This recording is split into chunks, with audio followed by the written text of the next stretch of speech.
Good morning, Sheddies! Yo. What's going on, everybody? Sorry, that was as the result of me trying to do some VR stuff last night, and I unplugged everything, and apparently... forgot to plug something in. What's going on, Latoya with a capital T? Happy June. Trish. Happy Juneteenth, everyone. Heather Marie, Rebecca. Today is a holiday. Laura. It's a Nice holiday. to see everyone in here. Dean. I also saw some other people friend. watching, too. Yes, thank you, Dean. Good morning, Avril, if you're still watching. And David. And Ruben. Ruben, what's up, man? Say hi. Everyone say hi in the comments. Latoya. Everyone say hi. With a capital T. Nice. Huh? I don't know. He said there was a whiny sound. Is there still a whiny sound now? Don, let us know what you're hearing, my man. There might be. Loud and clear. Let's just look on the phone.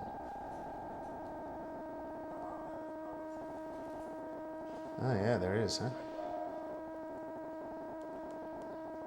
Yeah, that does sound terrible. That sounds horrible. Well, you know, we have this, so apparently this statue right here has been giving us some issues, some technical issues. Apparently it's haunted, and it's been confirmed by me.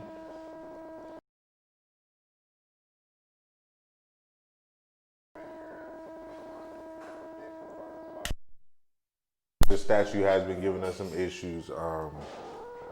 It's just been causing, like, you know, some malfunctions, things to move, that sort of nature. Yeah, but, you know, we keep her around because, you know, she's loyal. At least she's consistent, you know. That's what we ask. If you're going to be a part of this team, is that you be consistent, you know. It's the Belichick experience. You bring to the table your best talents, and then you just utilize those talents. Her talents is, you know, looking good in front of this camera, but then also giving us some alien vibes in the comments. I mean, in the sound of the comments. I was looking at the comments and it made me say it. Good morning, Jokita. Is that how you say your name? I don't want to mispronounce it. Good morning, Rebecca. Good morning, Ruben. You guys like my more amazing storytelling. It's off the dome. Off the dome. You know, this is my time right here. This is where I perform my best because, you know, we don't have a guy doing technical stuff. Mike does the technical stuff. Dude, we don't have a guy doing it. So Definitely don't have a guy doing it. So when something go wrong, Mike got to step in and be the tech dude. He got to be guy number 3. So then I turn into guy number 2, and this is how the job is done, you know. So I go from being Eric to Eric and Mike, and then Mike go from being the tech dude, Mike to being the tech dude, because the tech dude is kind of important and he needs to be like, you know, the 2 guys on camera are not that important.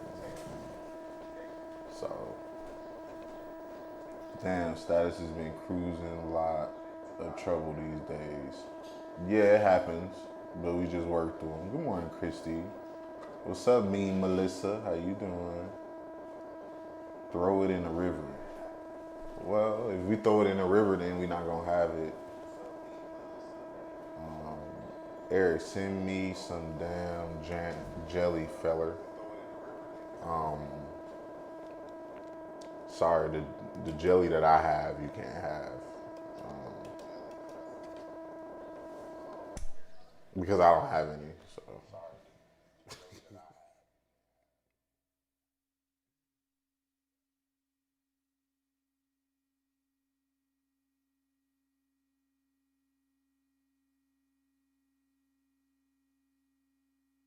Now I gotta go back to my storytelling. So I'm gonna tell y'all this story about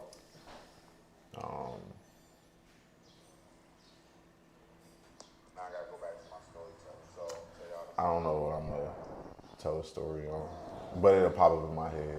Maybe I can just. Eric, what's for breakfast? It's miraculously gone. The There's hum's no, gone now. there's no breakfast.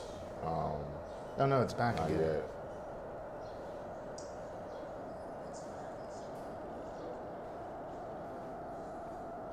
It's fucked up. Anyway, So the sound is still there, y'all. Is Doesn't the sound sound still there. there? Is the sound still there? You gotta let us know. well, I turned it off and then I turned it back on, but I can still hear the. I have no idea why that hum. It's probably a bad board. Ta-da! No, there's no ta-da. It's all fucked up. It's not all fucked Is up. it the wires being bent? Maybe. I could. I don't know. Maybe there's some world where I can start replacing every single piece of equipment until I figure out which one it is. I'd start with the. Or we mics. can get something that's different, plug it in, test that. I was thinking it could be that the lights are on the same thing. Sometimes that's what makes a hum in audio, is when you have lights with dimmers on it. So I cranked the lights all the way up so that they weren't. I guess, watch, I can, Tell me the let's one about see if the hum Hollywood. stops if I turn the lights off. Oh, you got jokes, huh, Dean? That's interesting. Well, Dean, you know we have this button that I'm in control of, and it's called the mute button. So you're not gonna sit here and be talking about Tom Brady losing the Super Bowl.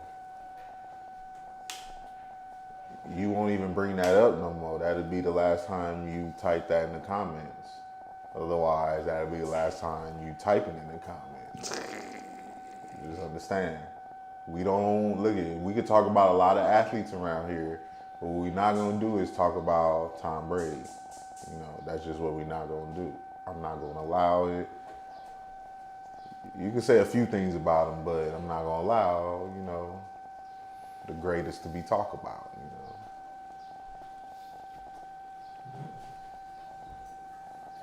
Yeah, Christy, we do have aliens transmitting the show. It's like we've been hanging around these aliens a while now, and they just been getting real comfortable coming over all the time, and so we had an extra room. So we told them they could stay and they could park their spaceship around the back. It has like the little invisible, the cloak thing, so like they can like turn it off, so you can't. So it looks like it's nothing back there, but it is. So we try to keep people from walking back there if they bump into it and don't, yo, what did I just bump into? And then we gotta hit them with the man in black thing. So they don't remember what just happened. It just transpired.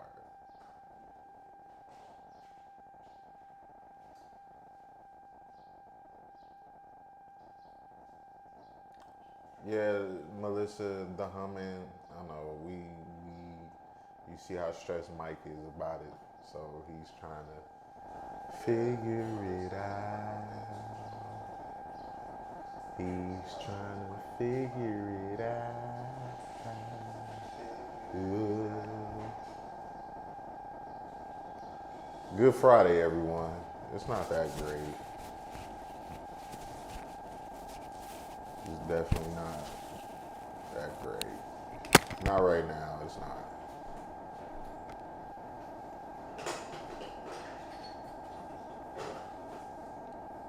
Mike is going to the big dogs now.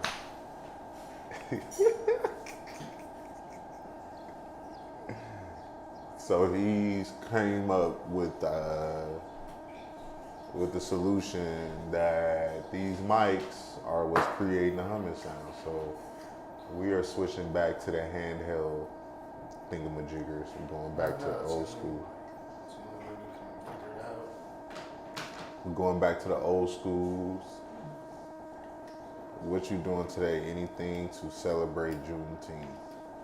Well, Latoya, since you putting us on the spot and asking us, we are having some guests on that we'll be talking Juneteenth with. We will definitely have something for Juneteenth today.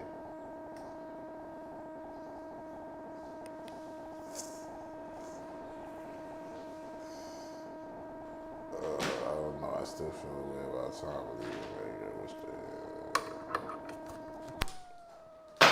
Yeah, they don't care.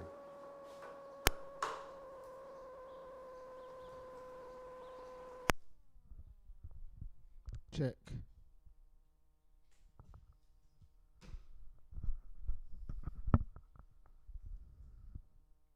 Check.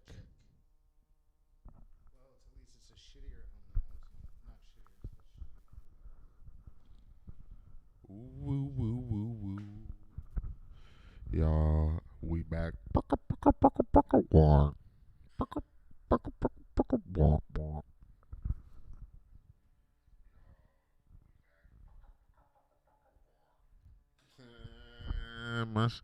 My voice is deep in this thing. Let me serenade your ears with a little Eric Martin talk. And we're back with Disrupt America. Here to disrupt America.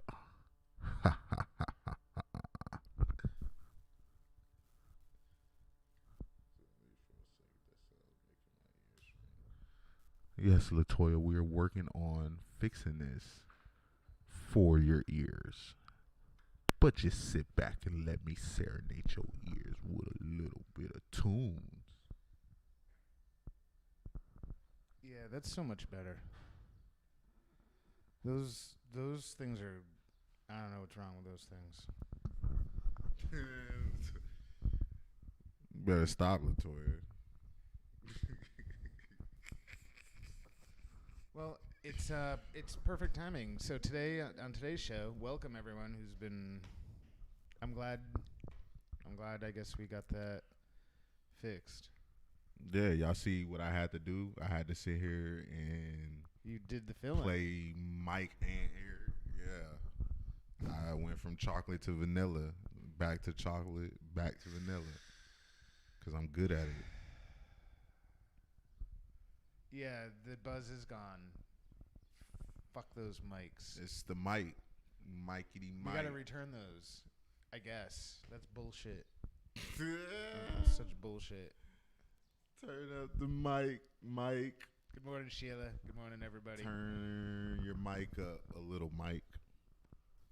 Good morning, Sheila. All right. I'll turn mine. Yeah, I guess I could see. I gotta turn mine up more. I don't know. Turn it up here too a little bit. I guess. All right. Is that good, everybody? Is that good? Breakfast is coming. I have a Mountain Dew. Ooh, look at these teeth. Boy, Mountain Dew is not sponsoring today in any y'all way, shape, check or out my form, pearly but I'm white. just psyched. Huh? I'm really psyched I have some caffeine. Yeah, y'all looking so good. Look at y'all. I'm out of my tobacco. God. It means somebody's gonna die soon Y'all anyway. so pretty. Probably Look a at that stranger. 27, 28 years of just shining. Ooh, look at that. And then one of y'all got beat up and Bullshit hum. taken out. But the rest of y'all. All right, we're doing a lot better now. Talking to my breakfast is being made. I was I'm talking to my excited about teeth. that. So the first person that we have on today with us is Jordan Clark, who has been on before. Jordan's awesome. You remember Jordan, right? You can show Jordan your pearly whites. Yo, what up, Jay? Time to quit, Mike. JC. What do you mean time to quit? What it do, man? Oh, time to quit cigarettes. No. Cigarettes will kill you. Yeah, but they keep me from killing other people right now. So, So it's either he die later It's or like- do 25 to life now. And then you really gonna be smoking it's like it's for their cigarettes. greater good that I smoke cigarettes. Y'all should be. Shout out to the mics today, holding it down. We had. All right, this is gonna look good. We had to do the Belichick experience with our mics. This is gonna look good. We had our starters. I had to take the beginning of the show to. We had our starter mics, and these was our starters before, and then we had switched teams. These were the good ones the whole time. And then we went to another mic because I was one of the players, you know, as a leader, Mike was listening to what I had to say and my complaints, and one of my complaints was, hey, I'm tired of holding this goddamn mic. And so Mike was like, well, get a mic to you ain't got to hold it. So then we updated. We did that. Spent good money on those. Spent good money on some good mics, and then what happened? They end up being terrible. So now we back to this again. All right, I'll try to juice this volume up a little bit for Sheila, since I hear you, Sheila. I hear what you're saying. My phone is on its highest volume, and I still can't hear very well. Yeah, no, I'll boost it up. Sheila, you supposed to be watching this on your TV. That's why. Put some headphones in, Sheila. You're supposed to be talking to. All right. So anyway, as Dean reminded us in the comments that Jordan is now with us. Welcome, Jordan Clark. What's up, Jordan?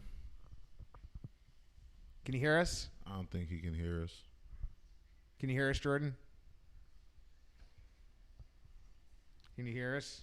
No, he can't hear us. Can you hear us? He can't. Let's go help Jordan. See what's going on here. No, you can't hear us. We can't hear you. You have to. Can you hear us? If you can, you got to start the audio. There's like a you.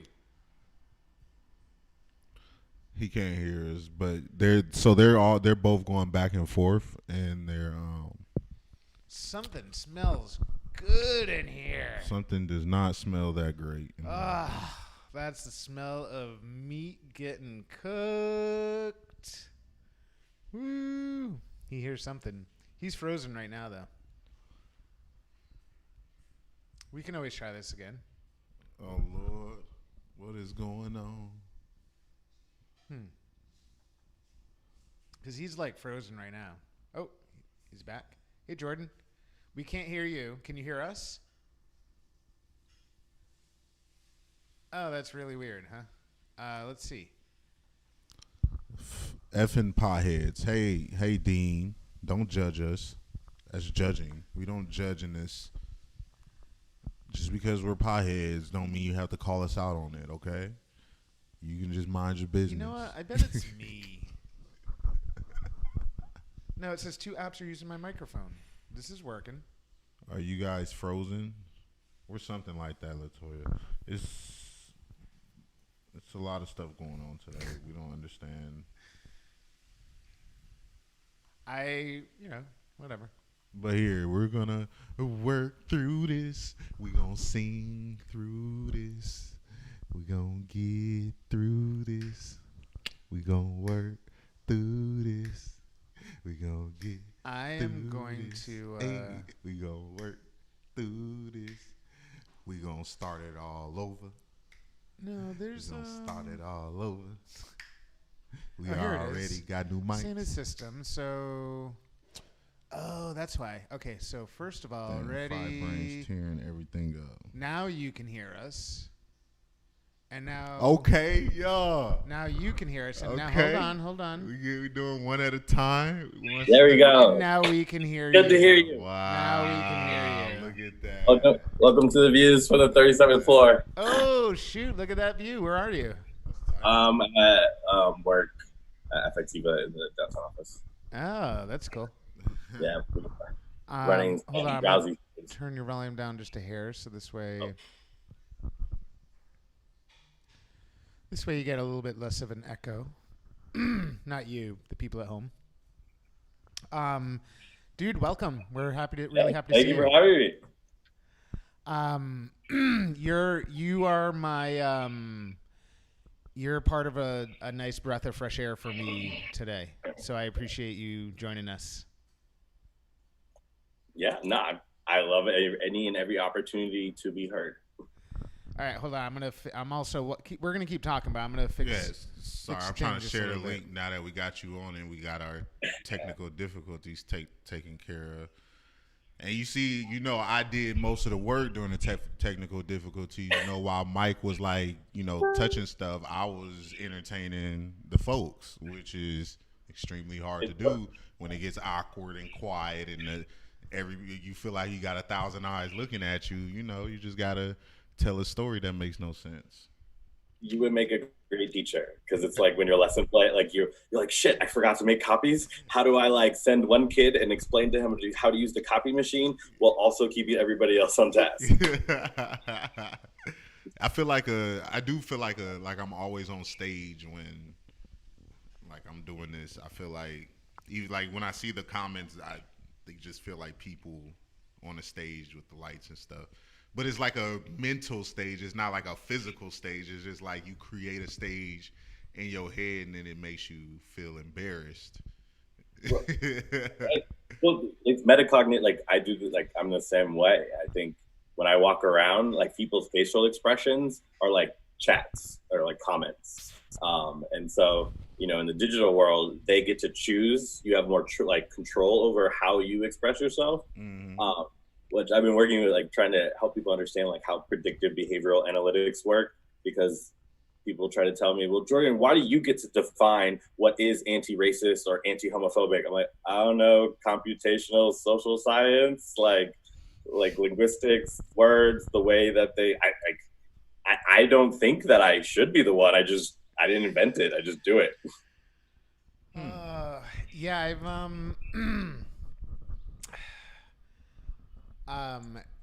it's been interesting. Mike is not going to be able to focus today. His thinking is going to be just a little bit off right now because the smell of bacon is in the air. And you know what that does to people? It kind of like throws off your mental. I don't, because I don't like bacon. Yeah, me neither. But okay. I used to love bacon. And I understand the stress level he's feeling right now. And like his brain, you can see like when he talks, he's like, he's taking a deep breath and it's really getting filled with bacon. Is that a Mountain Dew at 10:40 in the morning? It's because I'm also out of cigarettes, and I know that's a bad thing too. Oh. But I'm so out of cigarettes for like the last 12 hours or so. I haven't had one, so he's stressed. The Mountain Dew is really keeping me from murdering a stranger. Does like a blunt or like some sort of tobacco, like I've never smoked a cigarette, so I don't know if that's an equivalent or if that helps. So the blunt helps. The blunt definitely helps, but the blunt ends, and then there's only so much blunt I can reasonably smoke, right? I'm actually, and I don't really want to do it. I've really almost thought about just grabbing the cigar and like just having a little bit of the cigar. No, I don't really want to do that. It's gross. It's like my brain wants me to do Mountain it. Dew is also really gross too. Yeah, that's true. Mind you, this is from somebody who growing up would drink like a whole case of Mountain Dew on like a Friday night because it's staying up all night playing Final Fantasy. So yeah, Rebecca is saying that my diet Final Fantasy fun. Rebecca says that my diet is cigarettes, Mountain Dew, and bacon. And what I'll say is that that would be true, but I don't really have that much access to bacon usually.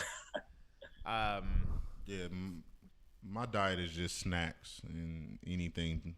I've been eating a lot of cookies lately. I have a food journal, and so I'm actually very disappointed in what I've been eating. Oh, you write down what you eat? That's even worse. I can't. Wait. Talk about who said I wrote it down? Oh, you said a food journal. Right, but it's an app which uses machine learning to guess what's in the picture to easily identify what's your food, so you just log it quicker. See, if I had that app, what I would want it to tell me is like, bing, you need to get more bacon because you're not eating enough bacon. So where the algorithms just aren't there yet, like to run those like predictive models, because it requires a lot of data to know when you would need bacon or not based on when you personally. And so we're still early on, but we're headed to that phase where people will get those personalized recommendations based on what they want. Like whether or not it's healthy is kind of irrelevant. Like it's more or less like your lifestyle. So if you want to lose weight, like a food journal is a great thing to hold you accountable. If you don't care about losing weight, food journal is a great thing to remember what you ate. If people asked you what you ate, like it just having the data is helpful. I don't disagree with you. I just think my personal diet is depressing because I want to eat much more exciting things, and I'm not. Like, I want it to be like. What's stopping you? What's that? What's stopping you from eating exciting things or eating, Like COVID and time and budget, I guess. Like, I think if I had a lot more disposable income, I'd probably be spending it on food. And then and by the way, then I'll get fat, and then I'll totally get fat. Like, COVID has. Oh, wow, forced me to we're lose really weight. like extreme here. Having money to afford food does not make you fat. Like, Well, it makes me fat because. Right, but like that doesn't have to be a correlation and a causation. Like, Right, it can be for you, but if we using tell ourselves I'm that it using will be. past historical analysis to predict that I will get I'm sure you know yourself better than I do. What I'm trying to help you see is that Yeah, I know. I'm just messing. yourself, it can be self-manifesting though. Exactly. And so, but to your point, like during COVID, I saw an increase in my Uber Eats because oddly enough, like I do enjoy grocery shopping, but it's kind of like weird, like, I'll go to a protest, but I don't feel like going to a grocery store. Like, it just seems dangerous. And so a lot of that is that enabling, like, oh, well, it's easier to order it. But oftentimes I haven't built in that behavioral habits to like wake up at an early hour to make breakfast, to like get routines. And so like a week of ordering Uber Eats, it takes me like 3 weeks to unwire that from my brain so that like I'm not used to just like, oh, I want this burrito or I want this thing. Because I realized too, I also ordered, like, before I started using Uber Eats, I was like, oh, there's so many options. And now that I use it, I order the same like 3 places, the same thing. And like, I'm just like, wow. Yeah, I remember when I first got hooked on Uber Eats, man. I was like, oh, this is crazy. And then after like, a month, I was like, oh, I ordered the same thing from the same place and give the same tip. Well, and I forget. I think the service was called Get Chew or something like that. There's a service down here called that, and I remember ordering it, and then I was like, "Oh, cool! I'm ordering something that costs like $13." And then the bill came, and it was like $38 somehow, and I was like, "What just happened?" I'm like, I don't even care. Like, whatever just happened, it's not happening again. I'm not ordering this. I stuff used anymore. Uber Eats when it first came out because that was before people started getting bold enough to just eat your food and. Wait, someone ate your food? What? You ain't seen video, bro? There's so many delivery drivers. They did like a whole thing where they gave like an anonymous. What's those papers called? Where you like anonymous survey to like Uber drivers if you eat your people's deliveries, and like 70% of them was like, hell yes. Like, I want to read the methodology, the survey sample size for this data, because all the stuff I get has like staples on it. So I'm like, oh, that's smart, because if it's open, I can tell. Now, there are some places where I'm like, ooh, they don't staple. Yeah. I don't order there. Yeah, they don't. Some places don't. They just put a sticker on it, and yeah. But even that's why I'm like, a sticker. Like, I ordered McDonald's once, and like they have a lot of those stickers, but they're sticky. So if you like, now there are people, I guess, who are like being sneaky. I'm like, yo, if you want my French fry that bad, like, go for it. Like, let a man be hungry. But those French fries are good. Let a man be. Right. Let you be hungry and you ain't ate. Ignorance is bliss. Now, if there's a camera in your car and I see you doing it, that's a different story. That's what they should make, a camera that hook up to the delivery services. The video of the police officer who went to like McDonald's and was upset because her own fear and insecurity. That was. I can't see them laughing. No one can do nothing but laugh. First of all, have you ever? I worked at McDonald's in high school. I'm surprised I still eat there because I made the food and I wasn't worried about me. But I saw somebody put sanitizer on their gloves. Why don't you just take the gloves off and put new ones on? Man. Exactly. That, by the way, it probably breaks down the gloves and fucks them up when you put the hand sanitizer on them. I'm willing to bet. It just shows people's fragility, like, and that's what I'm getting better at is like not letting people's feelings project onto me like that. But also, like, don't go to McDonald's if you're really that worried about like the quality of your food and the health and the preparation and the whatever. Like, I've never worked there, and I know my expectations are like so low because it's so cheap. How can you expect to pay $1 for something and expect it's going to be like service, awesome, amazing, clean? It's called white privilege and white supremacy. Like, she felt entitled to feel comfortable wherever she goes. And that's why people are like, they struggle with me because, well, I was socialized to be a heteronormative white man, aka my brother. So I exhibit those same qualities, and people just they're not used to somebody like me insisting on like. Somebody today called me a Karen, and I took it as a compliment. Like, I was writing an email, and it's like, oh, that sounds like Karen. I'm like, I know. I was raised by white women, so like I can speak white women, and I'm going to, because white women, like, at the end of the day, it's about they're communicating their emotions. In a way where you become the victim, but it's like, well, everyone's a victim in their own sense. Men oftentimes just weren't taught the tools, the emotional words and language and like tone, body language to like communicate non-violently. Like, nonviolent communication is like a really, like, I think we should be teaching boys specifically how to do that, because we tone police women without even like saying tone or saying things. We're just like, our face is like, oh, I'm mad that you had the audacity to use emotional intelligence to check me.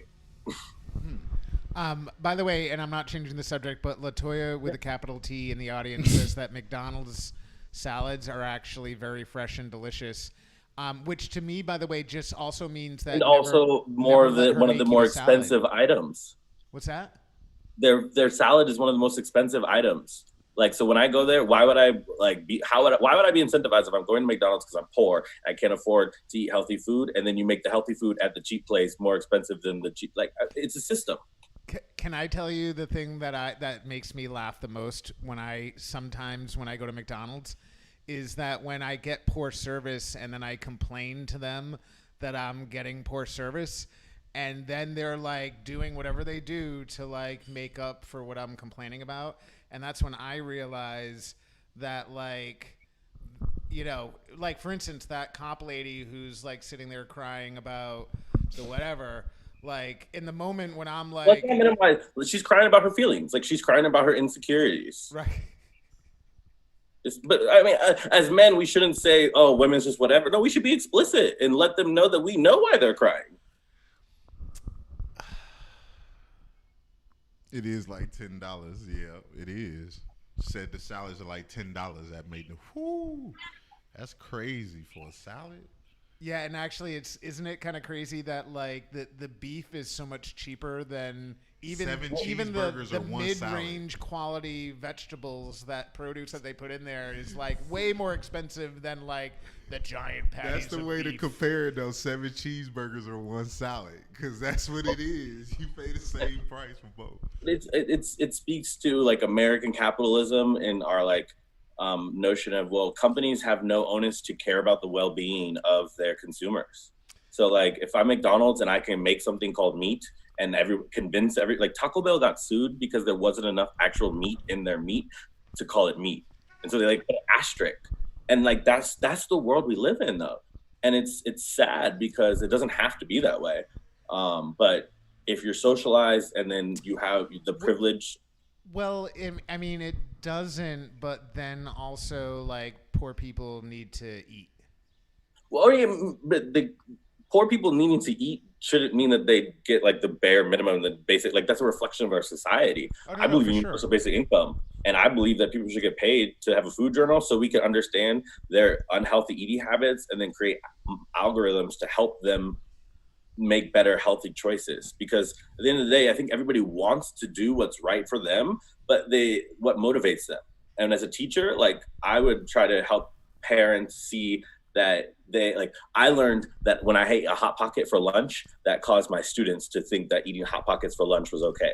So much so that one of my Vietnamese boys, like, and mind you, I'm American, so I'm not like an international student. So I don't know what it's like to go to your parents who's from another country who barely speaks the language and beg them to like get a Hot Pocket from the store because your teacher eats it for lunch. But this little boy convinces Vietnamese mom to, like, mind you, I'm saying Vietnamese because like she's traditional, she buys what she, in the sense of like, he did a lot to model my behavior. And ever since that moment, I started making, I wasn't perfect at it, but I tried to make my lunch because I was like, this kid's watching.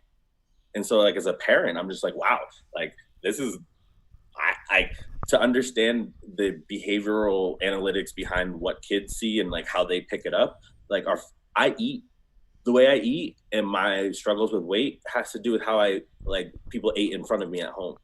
And at my house, if you wanted seconds, you had to eat first.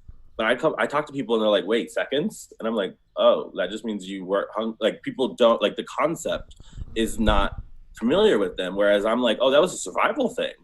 My brother's 6'9", 300 pounds. Like he eats stuff like, and so I'm learning to rewire. Like if you eat quickly, it's not healthy for you. Like meaning if you eat slower, and some cultures are better at it. They literally like chopsticks were designed in part to help you eat slower. And you're supposed to have 5 meals a day, 5 small meals a day, not like 3 larger meals. And it's just like drinking water, right? Like drinking water is healthy, but like you should be sipping it throughout the day and not like massive amounts at once. By the way, he has like the same. You like calling me out or something? No. Wait, what? No, I'm messing with Well, you. I was That's like, what whoa. I do. When I get a water bottle, it go all of it goes straight to my stomach. So this is a smart water bottle, and it tracks how much water I drink when I drink. I just ordered a new one. They have a new version out, and it's a rechargeable battery now. But it's to your point, like the metadata, like it will tell you that like in real time that I just drank 2 milliliters of water. Dang, you but I have all of GPS that your data. whole like Everything. your whole lifestyle. I mean, I'm trying to, but like You should ultimately make a it's going to require YouTube. like having a camera. Do you have on a it all. YouTube? I do have a channel, but I'm not like. He's not. Everyone's got a channel. That's what you need to be doing. You need to be. As soon as you sign up for an account, you got a channel. Thank you. I agree, but I also need Northeastern to give me some money so I could buy all of the. Like, there's a man at MIT who he's calling himself the human cyborg. So he has a brain-computer interface. He has some cameras on, and that's what I want to do. I want to record like how I feel everywhere I go. So and Jordan, this is not to somehow say that both your and Omanique's points from the last time that you were on the show in any way are like what they should be or like what reality should be. But last time we came on and we were on the show and I was like, Jordan, the stuff that you've made is so cool and you should like put a license in front of it. And he was like, never. And then Omanique was in the comments like, data needs to be free, right? And then basically, but basically like all of us, and what it is like they're right, but at the same time, there were people who potentially were a little bit like just going to be happy to monetize off of his data, come around snooping, looking at his data, and I'm like, see? But so by the way, this raises an interesting point to me, which is like you probably have some sort of lightweight exposure to like different types of like public accessibility license, like Creative Commons licenses, and I forget like the public domain licenses, and that when you have something that is intellectual property, you as the owner can decide how, you can say, hey, anyone can use this, and usually you want to do that so that you at least say, hey, this is mine, but I'm letting everyone out there use it if they want, right? Open source is, I think, what you're speaking to. Well, and so to open, I mean, that's the thing is that open source,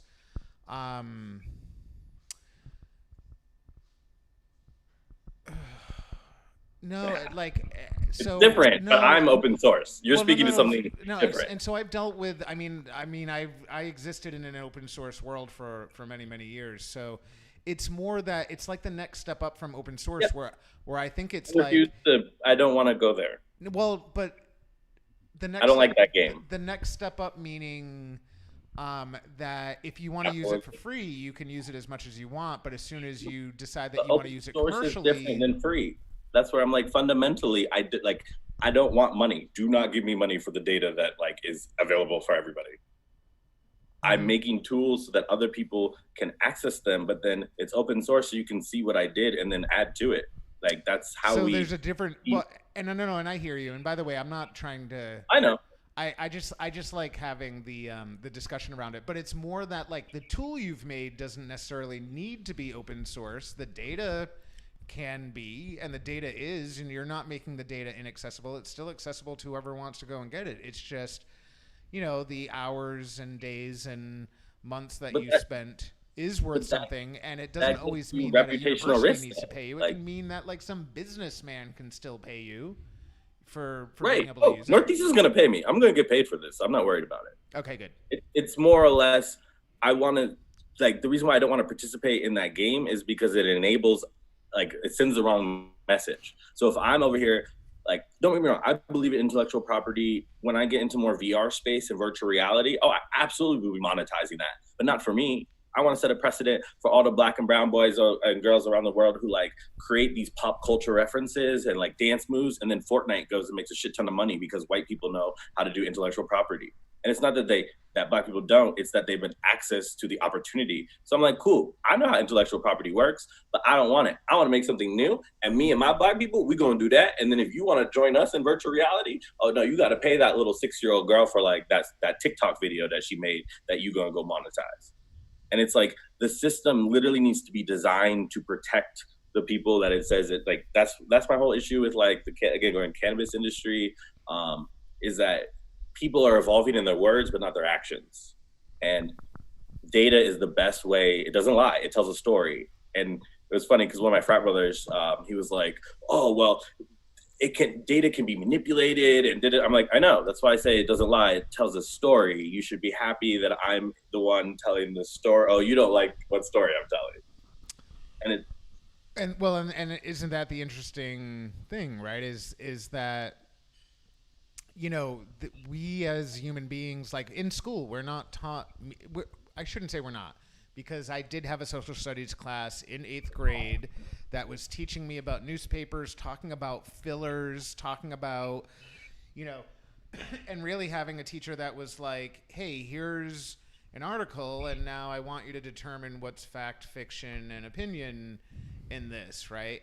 And the opinion part is really the important part, right? And to be able to like, and it comes down to like emotional intelligence, right? And that when we feel like, if I read something or if I see a news article or I see something on television that like makes me feel something strongly, yes, that can not only trigger me into a response, but one of the responses should be that like I should sort of figure out why I'm awareness feeling that way. And if I am, I know that I'm running a risk of that my emotional state can start to sort of supersede my logical state, and that's when sort of like fake news sort of happen. In my opinion, fake news sort of happens is that suddenly I'm treating sort of opinion more like fact and reality, instead of at least saying, hey, that's opinion, but it matches my opinion, so I agree with it, right? Like at least if I can internally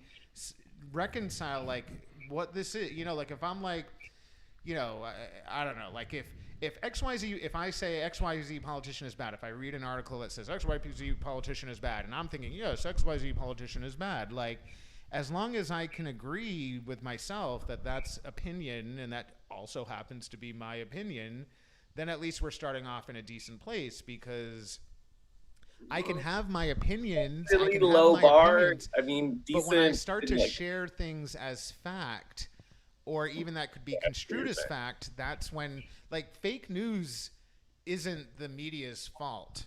The media creates... It reflects society. Yeah, no, exactly. Media only creates what society wants. Like this show, whatever amount of people that we have that watch this show, like, if they didn't like this show, they wouldn't watch it. And if we made something that nobody liked, nobody would watch it. Or if they didn't like it enough, like the opposite too. Like people are extreme with their emotions, and if you good, that shit tricked me. Like it wasn't coming out at first, and it was basically like, "Yo, you need to hit me harder." So then I hit it harder, and then it was like, "Well, here you go. You got what you asked for." But I there's hundreds of cognitive biases that we have, And the awareness, like, I love therapy, but I really struggle with it because it's hard work to be aware of how you feel all the time. And I think that's why, as men, we prefer IQ to EQ. We were socialized to focus on facts or opinions, or like things that were logical, and then without realizing the emotional, like, privilege that we had to not have to understand how it made us feel or other people feel. But that's why I think men we have a disadvantage as we enter the age of humanics in this evolution, because women have a head start at hundreds of years of generational oppression, where they've had to, in order to be heard, rely on a skill, emotional intelligence, that men just haven't. And then there's levels to it. It's a spectrum. So like men who like have been marginalized differently, they pick it up. So like I don't tell people that emotional intelligence is synonymous with like gay people, but like gay men, but like gay men usually have emotional intelligence because we've been othered by men. And so it's the collateral beauty of the trauma of the patriarchy. But some people are like, well, I'm mad that I wasn't traumatized and now I don't have the skills to like compete in this evolved world. And I'm like, yeah, that must suck. I don't know how to help. I mean, I do know how to help you. Let me stop. But it's more or less. You're like, I know how to help you. Let me traumatize you. Well, but to some men, you and I hate saying this, but you kind of have to, in the sense of, well, male privilege usually is me asserting myself, repeating what a woman said, validating, uplifting it. But like, I acknowledge that like I as a man can only do that for some men, not all men. I appreciate those men who I don't have to do it. They are a great reflection of us. So and by the way, this, what I'm about to say isn't because I want to like focus on white people in any way. But what I will say is that lately I've been seeing a lot of white people who are fighting the racism battle, like trying to take that mantle up as like, I'm a white person, I'm fighting against basically other white people. And I'm seeing a bunch of them kind of being like completely beaten down, right? And like emotional, like getting beaten. You still there? Yeah, I lost you for a second. Sorry. So they're getting beaten down emotionally by it. And when they're sort of like, and it's just interesting to me, and I almost used the word funny, and it's not, I don't mean like it's humorous. It's just like, it's an interesting thing, because when I think about it, I'm like, this is exactly what all black, like the reason why a lot of us are like, how come some of the most vocal people that we're hearing right now are white people coming out against racism, and it's not black people? And it's like, because most black people are like, what's the use of me complaining to all of these racists that they're racist? Like, they're not really going to listen. They just will marginalize my opinion in one way or another. They're either going to like gaslight me, or they'll outright, or they'll compare their own plight to my plight to marginalize it,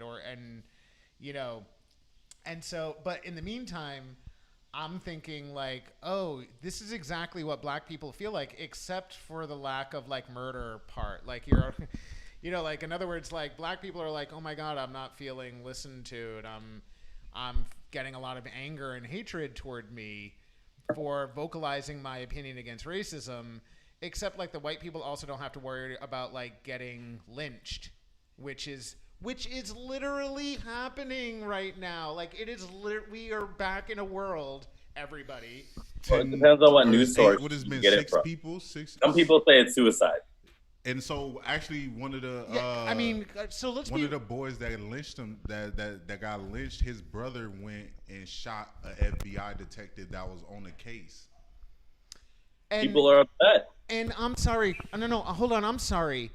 Any black person that might be suicidal probably isn't going to pick the way that is going to confuse everyone around it and actually like gaslight lynching. They're not going to be like, I'm going to pick the one form of suicide and do that one just to make it seem like and lynching. Yet here we have public officials who get paid to try to tell us that that's what's happening. And then people ask why we asked to defund the police. Look, and there's so many easier ways to kill yourself than like but that's what I'm like. It's not like finding a tree and like hanging mental yourself. Health. How we speak of mental health, though, like I don't think we should ever. Maybe there are black people though who want to hang. That's where I'm like, internalize like racism, internalize homophobia, internalize anything. Like it's literally crazy. Like it doesn't make sense. But yet we insist on making sense of things that like we shouldn't. The focus shouldn't be on like that it's a suicide, not a lynching, because people are worried about what happens if we call it a lynching. But it's also like we should be mindful of how we talk about people who commit suicide. Like, meaning, I don't agree. I think they are lynchings. I'm not trying. But as somebody who has PTSD, I think we could be more mindful because we don't know what people are thinking. We don't know. And right then, like, somebody might go kill themselves for lynching because somebody said that that's not why they did it. And I'm not trying to say that that's happening. It's more or less how we talk about it. We can all evolve and definitely deplete. Like, as public servants, like, I'm happy for data as accountability and data as transparency. I can't read, like, Breonna Taylor. Did you read that police report where it's like she sustained no injuries? She died because you all shot her. How did she not have any injuries? But we live in a world where people will get news and their emotions will allow them to believe that police officers wouldn't knock down somebody's door on accident, the wrong door, and then shoot them, and then the only person to get charged is the person who was trying to defend themselves. What happened to stand your ground? I mean, these are like, we see all of these contradictions that is rooted in the legacy of slavery in this country. And people, at the end of the day, it is an emotional thing. I think. Are things working? You can. Everyone can hear us. Oh. Yeah. So somebody in the comments said they couldn't hear. Me and Melissa. Me and Melissa was just being mean. Turn up your phone. But yeah, I think going to your point, Mike, though, like, there's never been a tool or device. And I think in large part because of patriarchy, like Western patriarchy, like people think capitalism allows for innovation, but we have crony capitalism. Like women in marginalized communities have not had the opportunity to be heard to help us evolve to the degree of like diversity of thought, right? When people say diversity of thought and opinion, I sometimes get worried if it's coming from a white man, because sometimes, or white people in general, sometimes they say, well, we value diversity of thought. I'm like, is that your reasoning for having a room full of white people? Because if your diversity of thought doesn't take into account the diversity of thought within race, then like, what kind of diversity is that? And that's where it's like people are now being held accountable to say, well, I looked on your website and I saw your board. I see what they look like. And that is and now because of social media, and we have these tools that allow us to express our emotions in ways that we didn't before. And that's why I'm like, yo, man, get on the train. Emotional intelligence is not going anywhere. Now, if we talk about like how to be anti-racist, like be anti-sexist, put in the work, communicate with women, ask their feedback. How am I doing in this conversation? How do you feel? Like, how are my words? And just a little side story. I'm really proud of my frat brothers. Like, I'm an alpha and historically black frat. And the last few days, a lot of our conversations have been about how we as men are taking up space and that we can be more mindful to create inclusive spaces to protect women, particularly black and this is what made me so proud, black and trans women. Like, I'm in a group chat with alphas who are talking about what we can do as alphas to protect black trans women. That's some revolutionary shit right there. And they're really putting in the work of like, who goes to a protest and feels unsafe?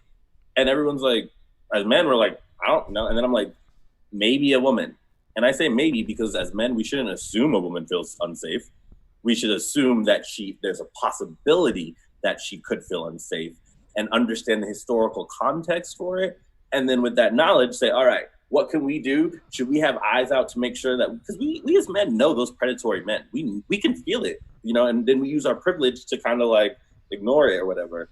Now, at the same time, that also gets you in trouble because like men can be very toxic and like, I'll be with a group of women, we'll go out. I know why she got dressed up. It wasn't for you. So why are you putting your hands on her like that? And, women then have to protect me from abusive men who want to jump me because I emasculated them. But it's like, well, I'm trying to teach you that she got dressed up to look good for herself. Don't take that away from her. And that doesn't mean that men can't give compliments, that men can't like flirt, can't signal that they're attracted. But it's more or less like how you go about doing it. Just don't be a poor reflection of me, please. I like women. I love women, actually. Women love me. You're making it hard.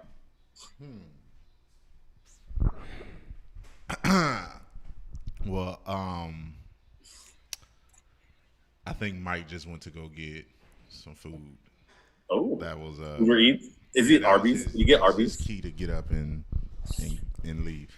By the way, I was waiting for it to show, but like, remember it was at 39. It's at 44 now. It just took a second to like. Oh, that's telling you how much water you drink. Yeah, but it does it in real time. So it was at 39 earlier. And then I have my family members on here too. So they have like this social component where you can see like how much water they drink and, you know, try to encourage people to drink more water. So there's like, we can do that with anything, even like emotions and feelings. Watching a lot of shit. I was talking to some. Yeah, everybody's agreeing with you in the comments. Latoya said it's hard being a female in the military, and says Jordan, were you watching my live yesterday? I was talking about some of the military men. That's Latoya. Oh, okay.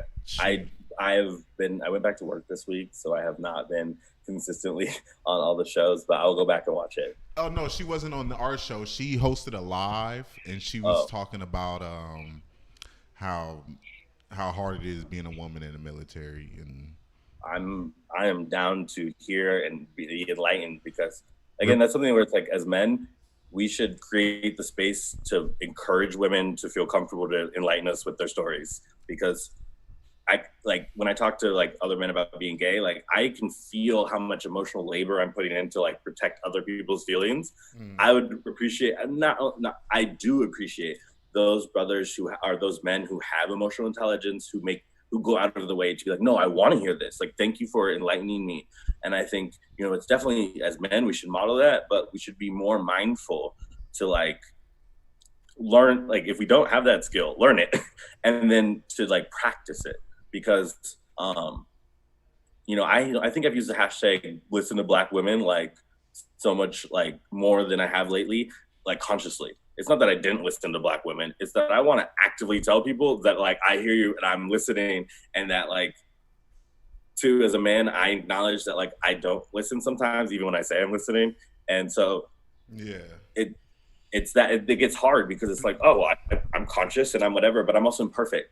And so it's also creating that space to let women know that they can correct us and it's okay. Like, ooh, side note, J. Cole and this whole no name thing, like we also were talking about that in our frat. And again, I love that I didn't have to say much. This younger generation is so like in tune with emotional intelligence that I'm like, yo, I have backup, you know? And and it's a really great reflection to, again, it's like, I'm older. I was made in spring 11. So like, you know, I have neos and stuff who are just like, what are they, like 18, 19, 20 years old, but they speak about the world and the woman experience and like how I'm learning from them. Oh.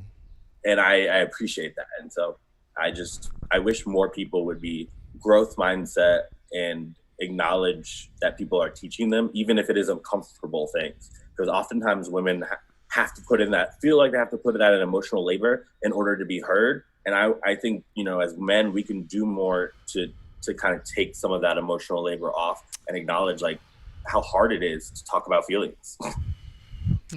Well, speaking of women, I know I'm really excited to like switch roles and like be in the chat and just like be enlightened. And it's crazy because like you act the same in the chat as you do when you're talking, like the way you. Why is that crazy? Huh?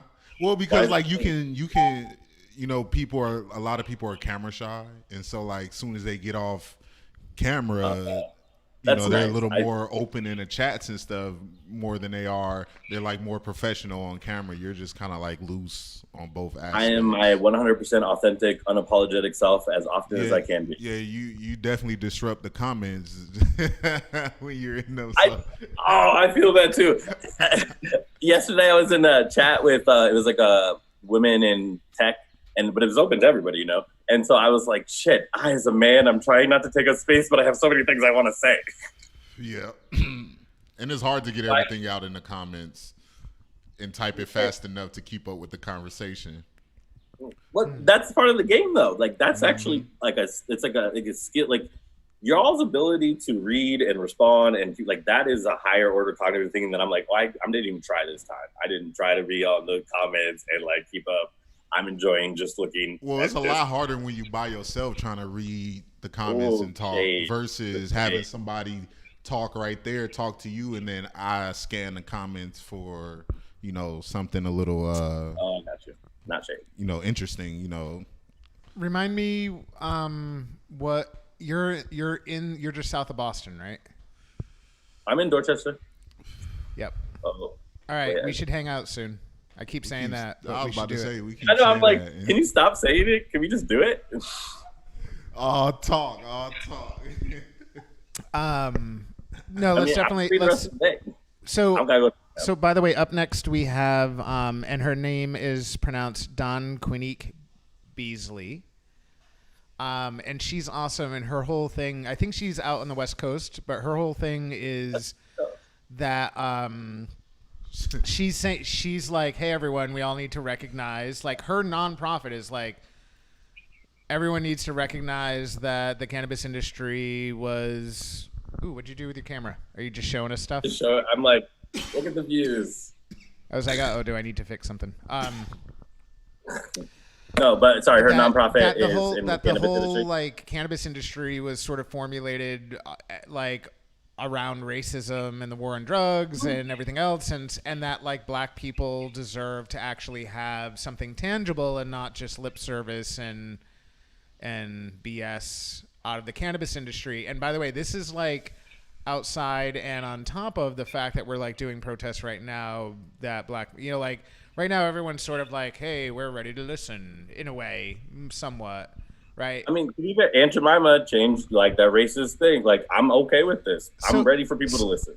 So, by the way, I had an interesting exchange with somebody this morning who, you know, they're like, you know, they're pretty vocal about that, like Black Lives Matter, but then they were sharing a conservative article around the Aunt Jemima thing, which was more like, hey, why is everyone removing our like, this isn't cool. We're erasing history like this. And it's like, black people have been buying Aunt Jemima. That doesn't make it any less racist.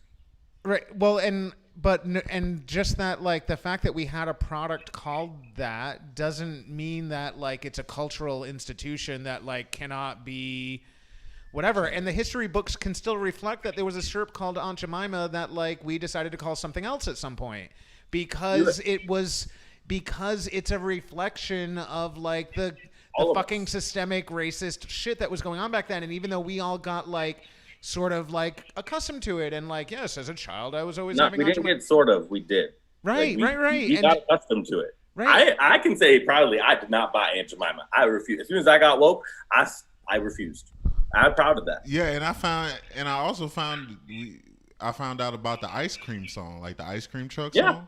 I didn't even know that. Banner.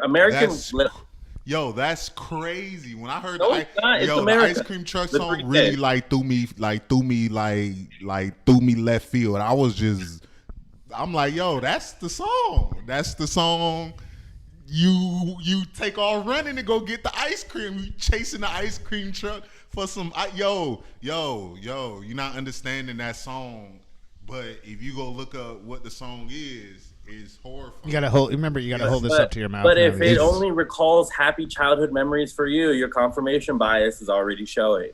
And I've already outlawed. I was hurt to hear about the ice cream truck song, yo. I was hurt. Because I'm like, this ice cream truck still go around. It still go around playing the song. It still go around. I don't know. The one in my neighborhood doesn't play that song. So I'm just saying, like, some of them are culturally competent and the Dominican ice cream trucks, I don't know if you ever see some of them, but like they play like, what is it? Not dembo, but like reggaeton, not reggaeton either. I don't even know what is it called.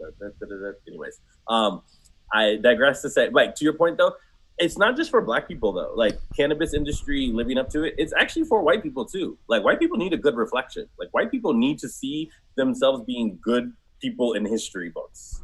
And so that's where again I go back to like you and other white people who are like, what, like, they're like, we're woke, we want to do the right thing. We are tired of reading our shitty history too. And it's like, well, that requires a different role in the narrative. And that doesn't mean that you get to be the storyteller, that you get to be in charge. Sometimes creating, like acknowledging the privilege and like, and this doesn't have to be race. This is like any, like men, we can do this more. As a man, I have women mentees. I want my women mentees to be a great reflection of me, which means that like, I might have to use my male privilege to break down barriers in order to allow them to be a great reflection. And it's same with white people. And I'm okay with that story. It's like white people sometimes, you're like the role like that you can play. Peter Norman from the 1968 Olympics, he is from Australia. A lot of people don't know his story. I didn't know it. Hey, he was the I'm white sorry, guy who got second place in the 200-meter race and then what is it, Willie Thomas and I forget what his name, but they stood barefoot to protest racism and stuff. And basically, Peter Norman got ostracized by his own country. Like, this man won the silver medal in the 200-meter race at the Olympics and came back to his home country, and they treated him like shit. But he refused to disown them, and that his legacy is like, this man became an alcoholic. You know, all these things that happen. A lot of things happen to Black people too. Like, when you earn like this privilege, this praise, and you don't get it, the same thing happens. And so it's, when I read that, I'm like, can we have more Peter Normans? Can we have more white people who are willing to put their legacy ahead of like the present now and be like, yo, this is going to be hard.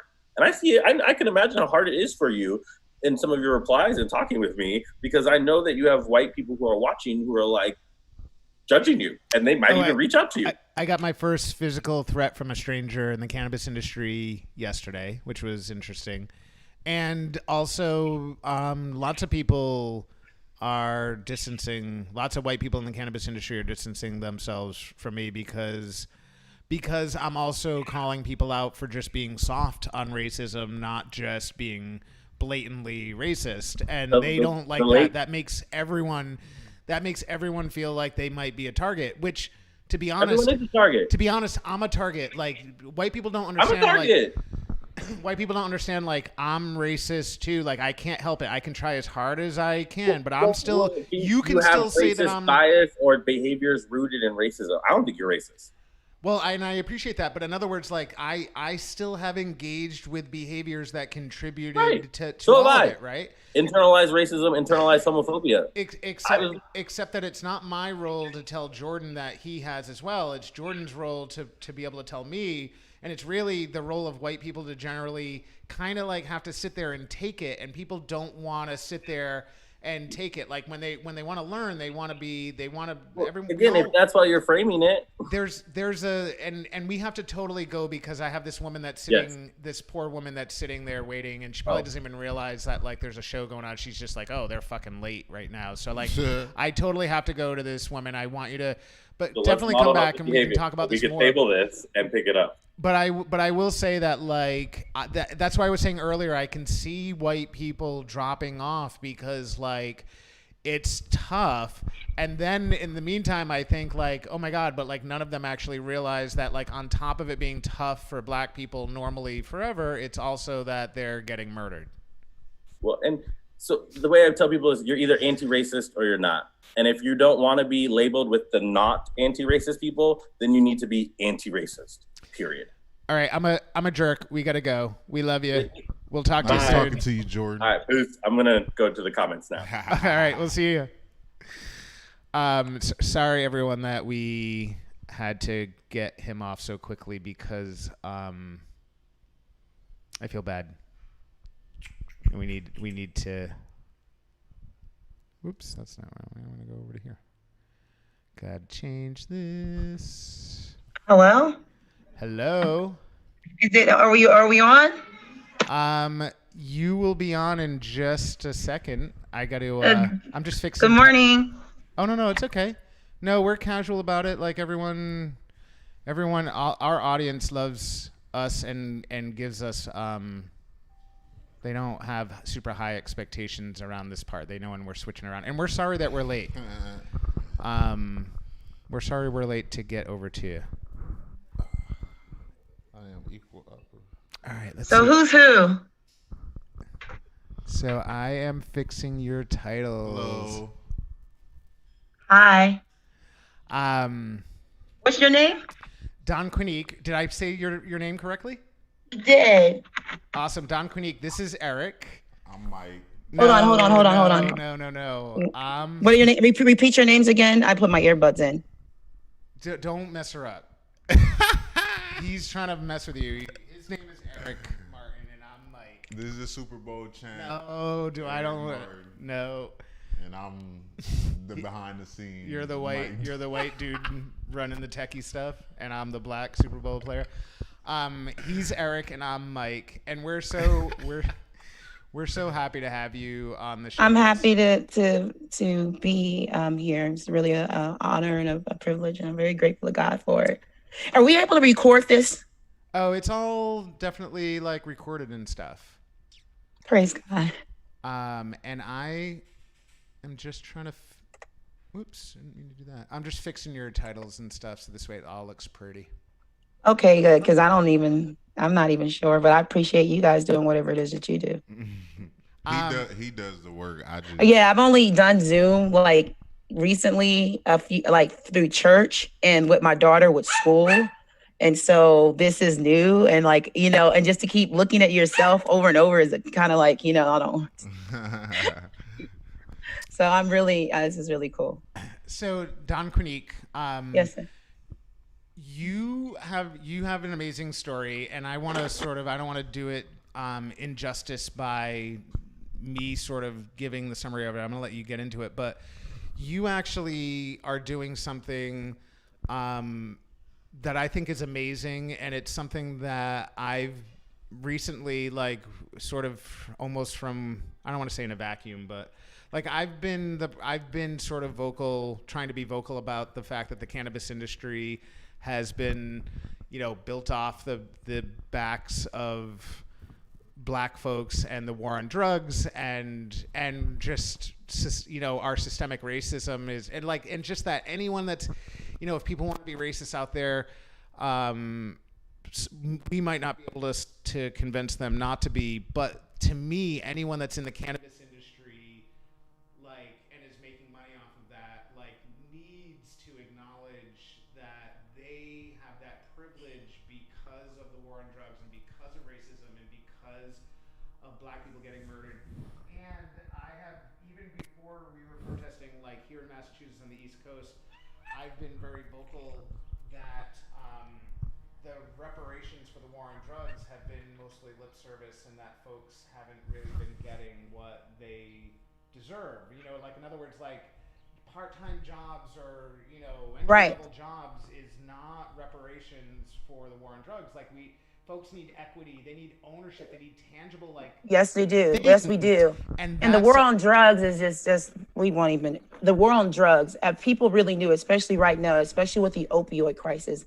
I am a registered nurse, but I used to work critical care and trauma across the U.S. I've seen more drugs being used and diverted from hospitals than a little bit. I worked in a hospital in Bryan, Texas, where a nurse took a liter of fentanyl. She is still practicing. She even admitted that on my page. I can't make this stuff up. I can't make this up. What is acceptable to this country and what isn't. When it was blacks and crack, you put all our asses in prison and had the Senate changed, like the 1 to 100 rule. I'm not sure exactly what the ounces or grams or whatever, but literally handing out life sentences for crack cocaine, which cocaine is Schedule 2, and there's more cocaine in cocaine than there is in crack, but neither here or there. The thing is, this is the whole war on drugs and the cannabis industry. And to this, what I'm speaking to is the foundation that I feel is not necessarily mine. This is a prayer, and this is God-given. This is about the kingdom. This is about Cain and Abel. This is about doing the right thing. This is about, yes, you still are your brother keeper. Yes, this is about giving a harvest to God, whether it had been in this country, cotton, tobacco, sugarcane, whatever we were enslaved for, and now enslaved to this system of cannabis. And you're presenting that harvest to God. And even if you don't believe in that God or not, you put it on the money, and God, we trust, and you handed it up and then wonder where your blessings are coming. They're not. They're not, because your brother's soil still, your brother's blood is still being absorbed in that soil. And if people really took time to read President Lincoln's second inaugural address, and he's like, I don't know if this, may God please help us, basically about this war, the Civil War. And we hope that this may be like the big, hopefully this will be it. But until every lash and blood that was dripped on this soil, may God basically have mercy on what it is that we've done. We're still here. We're still there. Mm-hmm. We're still there. Our Black lives is not what this country cared about, nor our names. Our lives were for auction and for sale. Our names were beat out of us. We are so vocal right now as a community and culture that we are not even, because of so much that's going on and all the distractions, Black, brown, and indigenous tend to be very spiritual people. We can't even hear God. right now because we're so loud. We can't even hear God right now. And to the blood of the Lamb, he's also the Lord of the harvest. Give us our harvest. Mm-hmm. That's what this is about. And this is a harvest and of a herb that does not have people saying what goes back to what we are also saying is hashtag I can't breathe. It's so much love, it don't even seem right. But to the God that we trust in on our money, you don't believe in that cannabis industry while you're holding on to all that cash. You don't believe in it, then just take it off your money. Just get here, hand over the you know what? I don't even want it. Burn it if you don't believe in that God. Mm-hmm. But you put it on your money. I don't know politics. I don't know corporate. I don't know all of what I need to know right now in the cannabis industry yet. Notice I said yet, because if you teach a Black woman, a Black person something, this is why they didn't want to educate us or have us know how to read. We will take that to a whole nother level because we serve a God. And don't worry, just like the story of Cain and Abel, we're not going to hurt you or kill you because God marked you in a way so special that it would cause us, 7 times more of the trouble. No Black man is going to kill a white person in public. I'm just saying, you read your Bible. You just read it for yourself. You start having a relationship with God and not a religion, you'll find out where you sit at. You'll find your purpose. This is, it's not about us being loud. The word of God, the answers of God, the Holy Spirit is a whisper. And I thank God that I've been through as much as I've been through before this even happened, before the global pandemic, before all of this huge movement of this force, because my ex-husband had stage 4 lymphoma and leukemia. I was Black, chubby, fat, and a Jehovah's Witness growing up in Stafford County, Virginia. I look young. I'm 37 years old. 37. I knew all day. I don't know if, excuse me for being very forward. I knew every day I was a nigger. Like it was just, I had a Confederate flag growing outside my door. My dad was detained for robbing his own house. My second field trip in 2nd grade was to a plantation. This is Virginia, the Confederate capital of the United States of America, and all its glory. Mm-hmm. Give us our harvest. To the Lord of the harvest. And to what President Lincoln said, no one can get through the Father except through the Son. That includes my Black ass and their white asses and their brown asses and their indigenous asses and whomever. But the thing is, if you sit there and see where we're at because of who is really advising the big corporate groups that consolidated the cannabis groups, when John Boehner, that just dawned on me a couple of weeks ago, because for me, I'm new to the cannabis industry, but I'm not new to being Black. I'm not new to being oppressed. I'm not new to that. But when you have somebody like John Boehner, who opposed every single time while he was in office, everything that could have made something a little simpler for us from the war on drugs. And then after the Pope spoke, he resigned his position and started doing exactly what it is that he was prayed and raised, and in his heart, he knows better. He just knows better. Mm-hmm. And he believes. He grew up with a Pope picture I read in his room throughout college. He cleaned. He believes in the Holy of Holies. You cried like a baby when that man spoke because you knew what you were about to do, and it felt terrible. But for the love of money is the root to all evil, not money itself, but for the love of it. Mm-hmm. There's plenty. Everything that we've been given on this earth, God provided. And they need to give us our harvest. I'm sorry, I just rambled. Oh, no. You've got everyone in the comments, fully behind you. It's great to see. So we've got your website up there, and also it looks like you have a GoFundMe.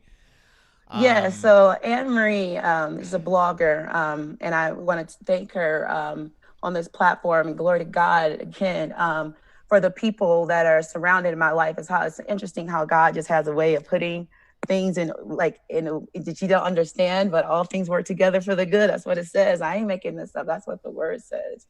And in the start of our relationship, it was about my ex-husband, my then husband at the time, because at the time we were both married. He had just got into remission from stage 4 sporadic Burkitt's lymphoma. And it was also in his bone marrow, making it also like a leukemia. And we were diagnosed in Texas, and I was making cannabis butter and putting my license and everything else on the line. And even though our marriage did not survive the cancer, he did. Our lives are different. I went bankrupt, emptied my retirement, all that jazz. And then, you know, I'm not sure what he's feeling. I'm not going to shame him or put him down. That is still my that's still my king. That's still a king to me. He's the father of my child. And, but he left me afterwards. You know, that's 10 different chemo drugs he was getting. And in chemo, intrathecal chemo injections, like directly into his spinal column that he was getting. And so that's how Anna Marie and I met. And she's the one that started this foundation and this GoFundMe. Because when I really started doing research and looking into it, and I spoke in downtown Denver the first Friday after everyone started protesting, that this really resonated with people, because living in Colorado, being that I was born in Dallas, raised in Virginia, just came up here 3 years ago, and I post pictures about dispensaries and stuff like that. People back home are like, oh my goodness, you know, from the areas where we were densely populated, used to pick cotton. Black people this is like the idea of just going in there and just purchasing marijuana is, you know, and why is that? Why is that when we were not just born, but we were bred to go in the fields and work a harvest? Mm-hmm. That's what we, even before we were driven from the continent of wherever we were lived at, and even from the people that enslaved us, they were definitely the roughest of the roughest, the roughnecks. They had you're talking about a lot of Darwins being, you know, coming into play between the Europeans and the Africans that were transported, you know, and all the mixing. Like we're talking about, we were bred for harvest. We were bred for crop, and to educate us to go out there and go to Alabama, Arkansas, Tennessee, Texas, and educate us that you don't have to necessarily go to college and get all these degrees. You know, I'm not saying that you shouldn't. Higher education is very important, but this country and system got it set up where we are, like, I went through all these degrees and I'm a nurse and I'm not even using what it is. Really? We don't, but then when we had a global shutdown, what are the simple things? Do you know how to plant a seed? Do you know how to sew? Can y'all cook? This generation, they don't even know how to navigate through a Bible. Then that's scary. You know, that's scary, because you know what? It's coming. Like, death is like real. Like, I put a lot of bodies in the bag. This is about me educating my people. This foundation is about educating my people, because we die from the lack of knowledge. This is about me going out there and spreading a word and igniting the power that's already been placed in them. Like, you know, it's nothing I'm doing. It was already there. Like, you know, especially to those areas in the South, to the Bible Belt, you know, where they are so afraid of this conversation. I have friends in other states who are so afraid of this conversation, and they are condoning and condemning and rebuking what I'm saying in case, you know, I'm gonna pray for you, you need deliverance. We were only given instructions on one plant, the tree of knowledge of good and evil, for if we eat that, we will surely die. Okay, so obviously it's not this one, because no one's died from it yet. And so from creation until now, we've been making up the rules for all these herbs and spices. Like, we've been making up the rules. And he says that we die from the lack of knowledge. And that's true. We have not studied this plant in its entirety. And then we know that greater is he that is in us and in the world. In us is an endocannabinoid system directly related to that plant. But the world tells us to take pills. I want people to really redo their thinking and stop dumbing down the plant. It's not a weed. Weed is something you pick out and you toss out because it's good for nothing. That has CBD, THC, and all these other endocannabinoids that we don't know about. I'm speaking from a very humbling position. I'm sorry, Yazzie. No, it's just, poor baby. But from a very humble position where I was giving 250 mics of fentanyl an hour, plus pushes, plus propofol, and everything else. And no one ever says anything about it. As a matter of fact, there's so many rap songs about it that is sickening, because our culture doesn't even know what they're feeding us. This is what this is foundation about, educating us. It's about spreading this message, because this word, because it's not just about the money. It's about really changing the shift. If we are beginning an opportunity to change the shift in the atmosphere and to present a harvest to God. I have a child, and I just want this world to be around longer so that my child can be able to breathe and live life and oversee herself. When you have your own harvest, you don't need an overseer. You don't need a policing, because that's what that overseeing a harvest, basically policing was going back and getting the slaves from running away from the plantation and put them in a hole, the slammer, and isolate them, and would whoop them in front of everybody, beat them in front of everybody, as a mechanism of fear and control. And in front of everybody, this government said you can't use in front of marijuana. They made a movie in front of everybody and said it caused madness. In front of everybody, locked all these people up. And then in front of everybody, but quietly, John Boehner and his crew, with all their cashes of millions and hundreds of millions of dollars, gone in and cashed in on the same thing that they condemned us for. I tell you what, that was a lie. It's just a lie. Every man be a lie, my God be true. That's a lie. Mm-hmm. That's what this foundation is about. And I don't know all of and I can't do it all by myself, but I know that I can do all things with Christ. And this is just one step forward. And really, the thing is, because white people, I find white men attractive. That may be something with all the generational stuff of inbreeding or the 38% Norwegian I have in me. But as when you guys and I say something, you guys say something to us, we low key don't trust you, right. Especially in the healthcare profession. I don't trust your white asses. Yep. I don't trust you nothing, But then when I say it, not just as a Black woman, because I'll use all my cards, my Black card, my female card, my nurse card, and the biggest card of all are the Joker, the Christ Jesus card. That's a good guy, because it blankets a lot of things. And then this foundation is just a start to hit all those avenues to get everybody on one accord, because we are one body. We're one body. All of us are one body.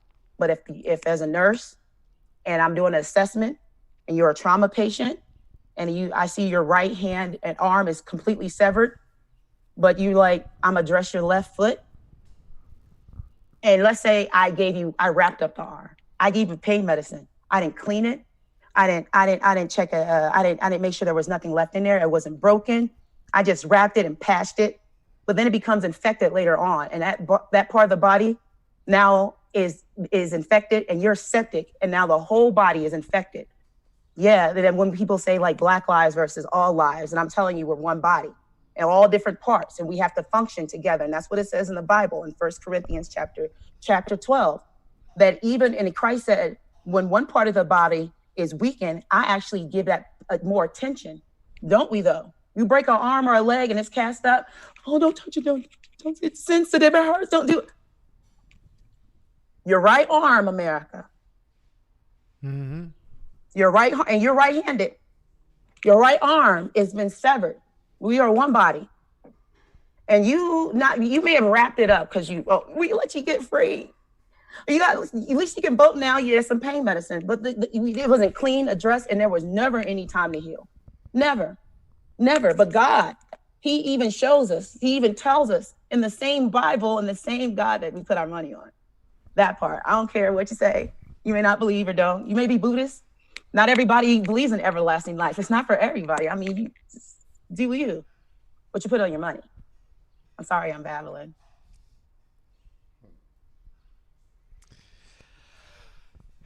Yeah, I think that there's a lot of white people that I think that learning and growth, we're in a sort of an acute time of that right now. And it's sort of like an evolution for people that needs to sort of happen quickly, but it's difficult for a lot of people to sort of get over that. And I know I'm fortunate. Me personally, I think it was a long time ago that I sort of went through that sort of first, that transition of people telling me hey, look, Mike, you can think that you're not racist, but just the fact that you've existed as a white person means you've contributed to systemic racism, whether you like it or not. And so I went through a period of time where I was a little defensive and like, it feels like you're saying I'm a bad person. But it took a while for me to sort of be able to, you know what, I sort of almost see it like from a religious sense, it's almost like original sin. Like it is. That's what I'm thinking back to. That's right? What I just keep, like, I bring it up. I'm a white person. And so just by being born, like if Catholics want to know what this is like, it's like just by being born, I have the original sin of being white. And sure, that's not my personal choice, but like it's something I need to reconcile. And by the way for me to reconcile that is to eventually come to terms with that the relationship between black people and white racist is such that a black person cannot convince the white racist to stop being racist because of the nature of that relationship. Right. So the way to really get racism to stop isn't that black voices somehow have to be louder. Right. It's that white people need to actually set the example. I think that the quickest way to this is that white people need to set the example to other white people to show them, and not even necessarily to come with a hammer, which at times I'm that person who comes wielding a hammer. But really what it is that I need to show people that that a strong, successful, intelligent white dude can act with moral compass, which includes that I am racist just by being white, and that like I need to work hard on a regular basis to sort of like negate that, and I need to not to negate it, but to like for me to make things better. I'm the one. I can't be like, oh, I expect him to work harder and be louder and to yell louder and to berate people into it. Like it's me. I need to convince the white people. I need to convince white people that they're racist and that they're wrong. This is bigger than us as people. This is bigger than us as people, because when we pray, we don't pray against flesh and blood, but against powers and principalities and wickedness. The thing is that it's because of sin and our own thoughts that we even think like this. You don't see the animal kingdom doing that. Like you don't see chickens like breaking through their eggs. You don't see that. You weren't born and you were just born racist. Like, I want you to know God reads your heart. Underneath all that flesh, we serve a God that reads our heart. And underneath that, religion wasn't necessary, not necessarily religion, but race and skin color is some things that are vaguely brought up in the Bible, because the thing about division and denominations is separation. It sounds like what it is. It's demon activity. It's what it is. The thing is, we matter right now because we are one body, but we matter right now because this is your right arm and it's severed and it's jacked up. And you absolutely need this right arm a lot. Because just figuratively speaking, because you're right-handed. You do a lot with this, you don't want to, God is not the God he's a God of completeness, regardless of how people perceive it, or what they want to call it. But when something is injured, not only do you treat the injury itself and fix it and clean it and nurture it, you give that injury time to heal and rehabilitate. You give it additional support. Sometimes you get things to fill it in where parts were missing. We don't know who the hell we are. We've never got a chance to stop. It's just been an ongoing thing, a constant like hit after hit after hit after hit. And you know what? Just like any other group of people or even an example, a child, that keeps, or a person that keeps getting everything. Like what is your expectation? You keep swiping a nothing heals, you rebandaging an old scab. Like it's not you. And every man is judged accordingly, differently, not for the sins of his father. And I want you to, I appreciate what you're saying, but I really want you to love on you. And I really appreciate what you're saying, but you're not, I want you to know, like, it's just not because you're white is what makes you racist. Is when you're white and your thoughts are so jacked up that you don't even stop to think, about another person is what makes somebody racist. When they sit there and really feed into it, not because you were white, you were racist. That you know, because there's some Black people who are extremely racist. It's just this is person racist. To me, it's like, you know what? If suddenly Black people are in power, and now I'm sort of the impoverished or downtrodden group, then if you as a Black person then hates me just because I'm white, then I can call you racist. But right now, I couldn't. If you hated me just because I was white, I can't call you. I shouldn't call you racist. I might be able to call you bigoted. But to me, it's not. To me, race has to do with like the people that are in power still hating those for, you know. I feel it. You know what I'm saying? So right, but you're right, because I can't watch Roots and then go be around a bunch of white people all day. I'm not gonna lie. You know what I'm talking. You know what I'm talking. You know what I'm talking. I can't watch Rosewood and Queen and Roots and be like, yeah, I need like a good, you know, a 12-hour. Some cartoons. Yeah, you need a palate cleansing after that, right? Because I mean, it's absorbed generational trauma. And where are you from, sir? I'm originally from Massachusetts. Massachusetts. Are you in Massachusetts right now? Yes. Okay. And so like, all right. And how old are you, if you don't mind me asking? I'm 46, and I've lived in Boston, New York City, Washington D.C., L.A. Yeah, Boston is a city. Like as a Black person, I just wouldn't go. Oh, it's racist as heck. Yeah, like people like you went up north and y'all got free. No, I wouldn't go there. I've been pulled over so many times here. Right, unnecessarily. You could be. Only time I feel comfortable as a Black person is when I have my scrubs on and my lab coat. Mm-hmm. Other than that, you know, because I look young and I'm somewhat urban, you know, I would have to prove myself as a nurse. You know, sometimes, especially depends on where I'm at, especially Texas, like, okay, your heart's about to stop. You gonna be picky right now? You know, I'll wait. Mm-hmm. Because when your heart stops, you ain't gonna care. I'm used from a different playing field where I'm used to people stripped down and naked and are really relying on me as a person.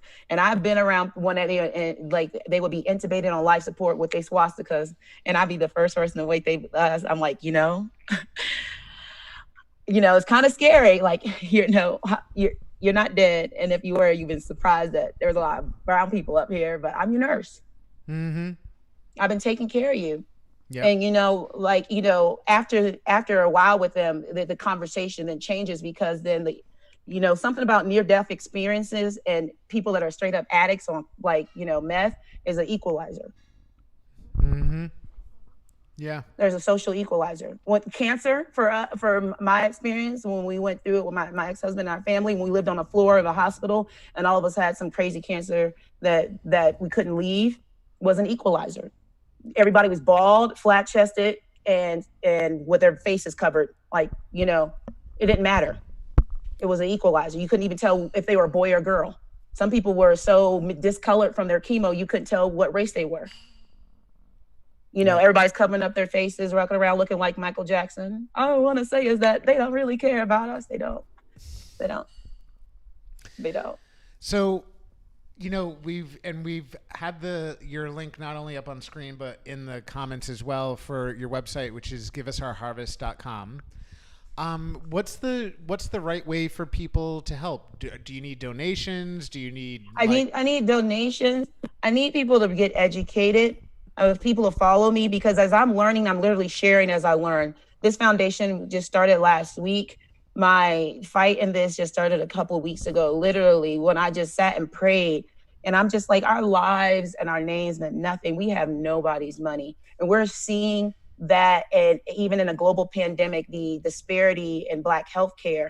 The only reason we die from the lack of knowledge, and that's one of the reasons why my ex is still alive, because of the knowledge that one of the reasons, because of the knowledge. But the thing is, most of us don't even know it. That's why when this virus hit, and money, and we're the Black, brown, and indigenous, and the oppressed, which is the equivalent. I'm gonna just say it like the poor white trash. That's how they treat them. That's what they call them, are all essential workers working in the grocery stores, your gas station. These are the ones that are getting sick. And then I'm living out here in Denver, where there's a plethora of people with money. They are still quarantining or able to isolate themselves because they have the money to do so. Mm-hmm. But God, but God. And that's what it is. People like, oh, they're not taking care of themselves. They're just doing stuff that's different. It's about money. You know, like even when you like, you get your food stamps. Well, they don't, most people, you ever look at people when they buy their food with their food stamps, they don't even know how to eat properly. You know what you're doing. You'll give them all this money and they go get all the Oreos. Mm-hmm. Do it like you do SNAP. Make it off the periodic table. Educate people. Do you think the welfare system is all the way fair? They know what you eat and what school you going to, how much money that school don't got, how much the teachers aren't getting paid. That's why I don't care to educate you as much. Your parks look like crap. They know where you live at and they know your lower income. So it's over police. You want to know something? I wasn't raised that way. My mother retired from one of those acronym government jobs, and my father was a contractor. Okay, I was raised like I didn't see another Black kids until I was in middle school. Like, you know, I was raised on a larger home on 5 or 6 acres of land. I went to an all-Black university because I felt like I had no culture and freaked out the first few weeks because I was like, Mom, there's no bagel and cream cheese. Like, only thing that was really urban about me when I was younger was my name. And because there's a part of me, because of where I was raised at in Stafford, Virginia, where I was put in my place. I had a place. And it was never necessarily, you know, I was more so, I'm gonna be honest, like a token. I was. They never, you know, my parents, I was clean. I ain't curse. I played the saxophone. I went to band camp. I was Joe Witness. I was a door knocker. So you ain't gonna do but so much. I was weird because I was Joe Witness. I didn't do stuff, but I was your token and I made good grades. And I've pretty much been a kind of a token everywhere until the point where I speak up and say, oh, you know, you can't, that's not right. It's when I become a problem because I came out of my place. Now you're aggressive. Well, so-and-so took a liter of fentanyl. Well, let's not worry about that. You know, you're bringing down the morale of the unit. Oh, but so-and-so, they died a few years ago, but you're over drug testing me and picking on me on purpose. I'm not making this story up. This is Bryan, Texas. I'm gonna put it out there. St. Joseph Hospital in Bryan, Texas. Yeah, y'all got nurses that died on the unit in the break room bathroom with the needle still in their arm. And another nurse took a liter of fentanyl. They brushed that shit underneath the carpet. But if my Black ass did that, I would have been on nationwide news. I was overly drug tested so many times. So one time I popped for marijuana and they didn't even care because they were missing so much fentanyl. I said I was gonna say something about it. Look at God. Like there's this Black bigger than this. And then I even shared that story with Anna Marie, and Anna Marie shared it with Herb Magazine. But because it didn't fit the white culture and it brought down about the white culture, I'm not making this up, and the drugs and the issues and the disparity and the cannabis industry and with drugs, they edited that portion of my story. We got the original. So we have any questions? Anybody asking questions? No, you're definitely getting like a lot of support. People love you in the audience, so there's a lot of affirmative comments because it's just very honest. It's like it's so much love. Like no, the Give Us Our Harvest is about. There's all this cash. When you purchase marijuana, you got to use cash. Okay, they are not necessarily putting all that money in the bank, right, and being recirculated around the economy. You see how God works. The answer has always been inside of us. You don't even have to go to the government for what it is that you are asking for. And that's a slice of what it is that you were entitled to, what you worked for, what is part of our right, what we were born and bred to do, harvest. Now, harvesting marijuana is a lot easier than cotton. And so then if we could do 75% of the global market on cotton, on 8% of the country, read the second inaugural address for President Lincoln, this is not me. What can we now do as free people, 13% of us in America, a little less free, with cannabis? What are we afraid of, that we would just dominate? Well, it's kind of what we do. It's kind of like how it's kind of what this country did to us. That's why it looks like our football players and our basketball players and our athletes. It looks like Oprah and Obama. It looks like that's what happens after a while. And when we educated ourselves and know what to do, that's what that looks like. We were bred to be strong. We see what happens with the strands of herb. It's hard to keep getting a straight sativa and a straight indica. There's all this hybriding going on so that the strain is stronger and you get more out of it. Looks just kind of like us. And this is what the product, what you're expecting us to, what is this country expecting us to do? Crumble? Like, it's so much love, but all that cash is just sitting there. Like, it's sucking, it's literally going to strangle the economy, strangle us, the DEA, the big pharma, all of them are suing each other in a circle. We having a global pandemic. Now, dollar ain't backed up on gold, okay? Our dollar's backed up on credit. When you have bad credit, what do you got to put down? A bigger down payment. You got to put down what? Cash. Who wants control? The cannabis industry is going to gain a lot of control. We're doing that. And literally, because these people knew what they were doing, consolidating some of these dispensaries and these distributors and these manufacturers, consolidating them, having these big groups with their hundreds of millions of dollars in cash, putting it down. And then you have someone like an advisor like John Boehner running the show. But God, that's a lot. Yeah. That's a lot. That's what this, like, no one, the U.S. is not even going to know they're missing this money because it's not even being recirculated. It's so much love that it don't even seem honest. Give us the harvest. Give us our share portion. Well, we don't want your money. We want the fair share of the land. It's literally the 40 acres and the mule.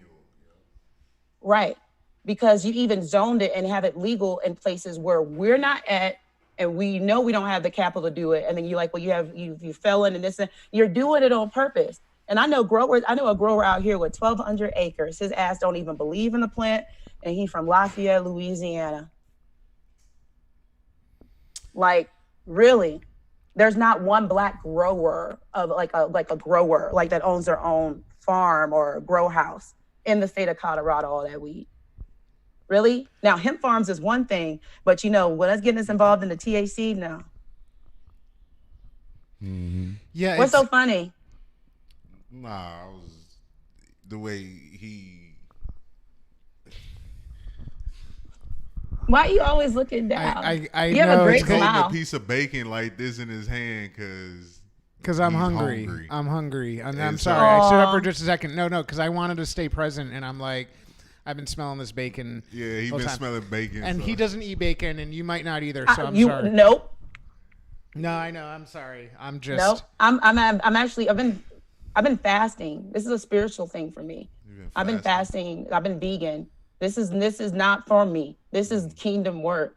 This is not for me. When I tell you I've been fasting and consecrating myself, like, I am really serious, because all the stuff that I told you about, my ex-husband, his cancer, the bankruptcy, divorce, and then I got fired from my job 2 weeks after my divorce. Like 2 weeks afterward. This has been the last 3 years of my life. I don't drink. I'm not out there. No, I don't even look like my circumstances. I'm 37 years old. Look at God. Look at God. This is nothing but God. People want to call this stuff black girl magic. You know what it is? I appreciate that, because diamonds is nothing but pressed down coal. Our cells and our mother's wounds have been pressed down, and it's manifesting itself as beautiful as us black women are, and why we don't age.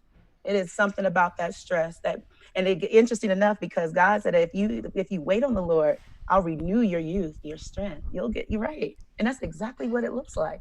And you already look, he's smiling, because you read the Bible. So You gotta hold the mic up. Oh shoot! I forgot that we got the mic. So I used to read it a lot when I was planning stuff, because I had like a lot more in between time. I used to go to Bible study and stuff. But then once I was done playing, I became way more busy because I started life. Look how the world removes you away from your power. Exactly. And I've been trying to get back into it more. I need you to right, because you already know that it is coming. Mm-hmm. Yeah, Matthew 24. When the disciples took Jesus up to the Mount of Olives, and they looked down to see the temples of Jerusalem, and Jesus said, "Truly I say to you, not one stone will be left on the other." And one of my best friends from high school, he's so big into God and Jesus, and he texts me all the time, like different Bible verses. He's so consistent, and because that is our reconciliation. And is our reconciliation. You were born not to feel that you were a racist, but you were born to feel like you could rise up your brother. You were born knowing that you were your brother's keeper. That's what you were born in. Now your flesh, which is very difficult, will make you feel that you were born a racist, but your spirit will let you know that you were born in love and in truth and in justice and in righteousness, where there is no laws against living in the spirit. Only laws there against is living in the flesh. And so I want people to have not a religion, but a real relationship with God. And that's having a relationship with yourself.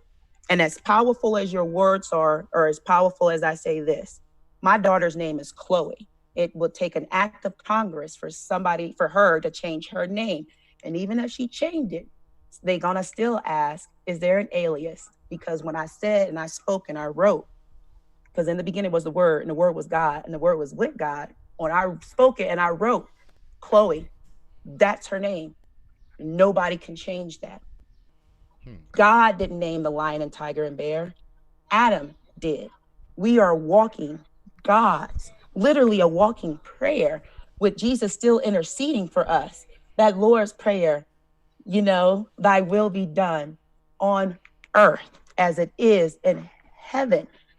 What do you think is going on up there that we know that Satan's time is coming to an end? And even the non-believers know about that. But every knee shall bow and every tongue shall confess that Jesus is Lord. Internet, want to do it. Give us our harvest to the Lord of the harvest. Because he is coming back for his harvest. The harvest is plentiful, but the labor's very few. And this is about the laboring work. This is about the laboring work of God, to everything that he created us not to harm us, but for us to prosper. Even with the stock market and going, and whatever happens, happens. But I know this, that he's coming back for his harvest. And since Cain, my brother, wasn't able to do it, let us show you how. Mm-hmm. Well, we want to help to support you in any way. Please. We definitely want folks out there to go and not just visit the website, but also, are you more of an Instagram or Facebook person? Like, where should people follow you? Oh, you can follow me on both. Like, I'm learning how to do both because I was married and like mommy mode. And like, this is like trying to click all this stuff and stuff like, and is new to me. And because of all my life and living situations, like I'm out here in Colorado, I don't have family or nothing here. Like I literally left that man with everything. And you know what? I left him everything. And I know that God is able, I'm going to receive all of it and some more back. And so like, I'm literally been, house, like even in a global pandemic, I don't know, but God is able to keep me from falling and present me faultless and with exceeding joy, and I believe in that, and that I believe in that word. So please follow me on Instagram, on Facebook under DonQuenick. It's DON, capital Q, then UENICK, all 10 letters. And then give us our harvest, where it's very simple. It's the most loving thing to do. Like it doesn't bother or hurt anybody. You give a man his own harvest, what is he going to be doing? Except for harvesting his own and nurturing his family. Mm-hmm. You won't be bothering nobody. What was that? What did that feel like when you just at home, just making love to you? We missing so much time making love. We missing all that time singing and dancing and celebrating and sharing. It is what the Lord has gave us from the ground. Everything we needed has always came from the ground. And then there's also on Facebook and on Instagram, Give Us Our Harvest too. I'm sorry. Oh, no. So on both. Well, so what I was going to say is like, we definitely want to schedule you to come back and have another conversation with us, because we know these conversations should be happening anyway. But we also want to just give a chance for like more people to come back and hear us talk more with you about stuff. And we also want to figure out how we can help to support you. I know me personally, I'm very passionate about the ideals that you're setting up for your organization. And I really feel like the entire cannabis industry needs to be acknowledging that they at minimum, to start with, they need to acknowledge that they wouldn't make an institution like they did back in the day with colleges. You know, they had Florida A&M, agriculture and mechanics. Come on now, all these HBCUs that were set up because they didn't want us to go to school with their white asses, but they still wanted us to harvest their land.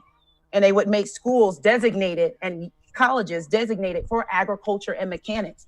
Make this what it is. Go to the high school. These kids in colleges, they're sitting there with nothing to do right now. Their whole lives have been changed. Teach them how to harvest some land. Teach them how to sow some seeds and sow it with some love and sow it with some knowing that it's actually there's something to it and they can profit and do this for themselves. Just the way how the dispensaries are set up on the corners. We got boys on the corner at other spots and they're getting arrested for the same thing. I've literally had a dispensary fuss at me for holding a sign saying, give us our harvest. And they thinking I'm attacking them personally. I'm like, I'm doing this actually everywhere, but you are the face of the cannabis industry and a large chain, but like McDonald's and Wendy's out here, some of these dispensary groups. And if they're all getting up in their feelings about it, then maybe they should really take a look at why they're feeling guilty about it, right? Because right, I know why they're feeling guilty, and it's okay. We all learning. I mean, and it's really because no matter who you are, if you're ownership in a cannabis operation like that, you're making billions of dollars, and that's why they felt a certain way. I'm like, look, when I was emailing you over a year ago, you didn't want to have a conversation, but now I'm standing in front of your store holding a sign. It looks like I'm messing with your money. See, this country never knew about anybody's lives or names. What they know is money. You got to talk money to money. And I don't know much about money yet, but I'm learning. Like, because it's for me, I've had it all taken. I mean, literally had it all taken from illness and from a marriage and stuff like that. That stuff is tangible. You know what it is? Isn't the ability to live. We appreciate you. We want to figure out how to continue to support you, and we want to have you back on soon. Oh yes, please, and just we'll work something out, and then I'll have more to share by then. I've definitely been talking to someone in DC who is running for Congress and sharing the information about former members of the House and what they're doing post public service and what they're doing in their private sector and how it is going to be potentially affecting the upcoming election and who's in that seat. Because, you can't be Speaker of the House and not have no friends still left over in the House to make sure that what it is that you invested yourself into and what all these people are advising you for, it's the good old boy club. And they look nothing like us. It looks like the same masters from back in the day. Cannabis influencers don't look like cotton pickers. It's true. Well, and also, I'm sort of willing to say this is that like the bulk of the cannabis activist community is conspicuously silent right now with a lot of this going on. And really, I can understand a sociopathic business owner deciding to stay silent right now, but it doesn't make sense to me that cannabis activists who are out there fighting for the plant for a number of different reasons would also just sort of remain sort of willfully ignorant around like why this plant is even available to us in the way that it is and the opportunities that everyone has out there. And lastly, I'll say like, white people, when we were turning this plant legal, like the reason why we as white people really have so much opportunity is because of A, money, and B, loopholes that are in the system. So, if some of us happen to be making money in the cannabis industry right now, it's really, it wasn't meant for us. It really wasn't meant. This industry wasn't really meant for white people, and it shouldn't be. And the fact that we're in it is, we should be really thankful and we should be really respectful to the situation, and just really honor like that. And I think that's what it is. It's like it's an integrity and an honor thing. And, we can all, in the long run, we can all benefit from cannabis, both as medicine and even as an industry, but it's really a shame that a lot of us not only had taken advantage of the sort of situation and the setup, but that even now in this moment that we're not trying to that a lot of people aren't trying to make things right. You know, now that the spotlight is on, and now that people are looking and watching, and unfortunately there's a lot of white folks that are happy to think that it's just going to go back to business to be a as normal. usual. Like literally, I have somebody texting me right now from Light Shade, and this is a fuckery, because they're upset literally that I was standing in front of their store and not upset about the black lives that are in prison for the same thing that they're making billions of dollars off of. And my thing is this: don't send your damn, don't send no daggone, someone you sponsor to do your bidding. I don't even want to talk to that person either, because they weren't concerned about my life a year ago when it was just an issue and they knew my situation. And then they're going to sit there, well, we didn't want to hire you because you talked about religion too much. Well, y'all talk about healing and Reiki and all this other stuff. Like, what's the freaking difference? Like, what's the difference? It's on your money. What's the difference? You whatever you people got to say, I totally agree with you. I'm gonna keep this whole situation just going back and forth with this right here, and listening to you is only putting fuel on the fire that this has to be said. And you know what? I'm just gonna have to lose some acquaintances. This ain't for everybody. Mm-hmm. It's just what it is. I've lost a lot. I lost a whole husband and a family and a whole life just a little bit ago. Not a whole way of life just a little bit ago. But I guess what? I still got life, and life more abundantly, because it's full. And your integrity and your honor and your legacy intact, right? Right. DonQuenick, thank you for hanging out. Thank you again. Yeah, thank you so much. I'm looking forward to doing this again. I thank the audience. I love you guys. Man, God loves you more. You reach out to me, DonQuenick. That's DonQuenick.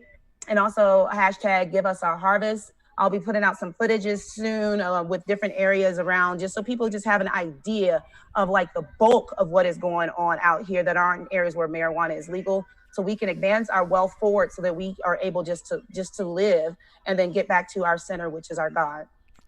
We appreciate you. I appreciate you guys. Love you guys. Thank you.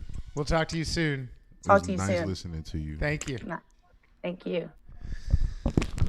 DonQuenick Beasley, everybody. Eric needed to get his stuff prepared. Well, because it's close to the end of the show. We need to wrap it on up.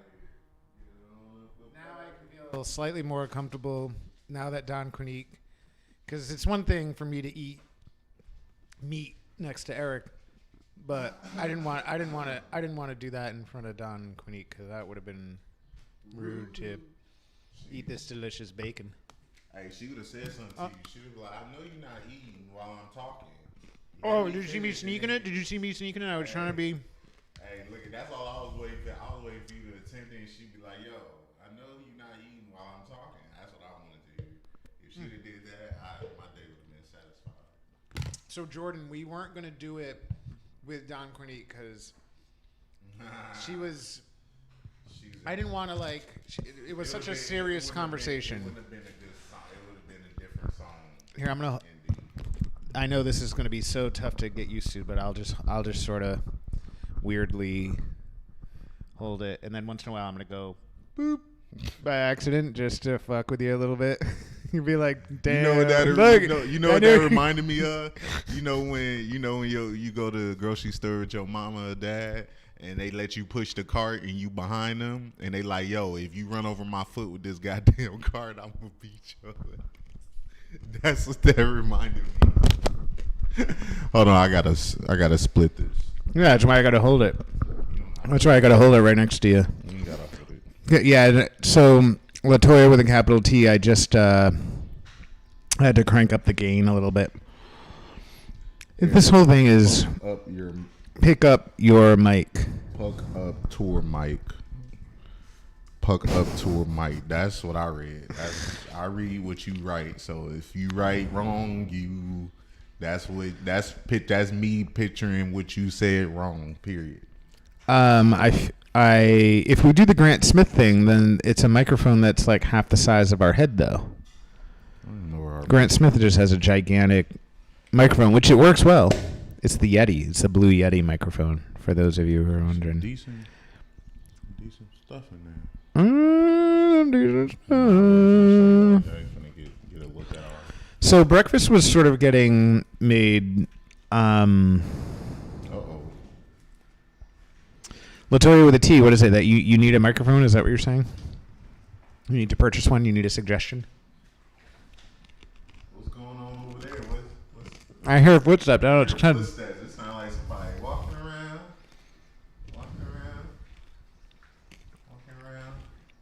Creakety creak over there. Hey, my teeth look good. Back to these pearly white. Yeah, so today's Juneteenth. Today's Juneteenth. My beard is semi alright. And so the only thing that I can glorify is my teeth. GMG Mike reminds me of air traffic control. I love it. Good morning. GMG Mike. I don't know what GMG means. That weed smells good when you grind it up like that.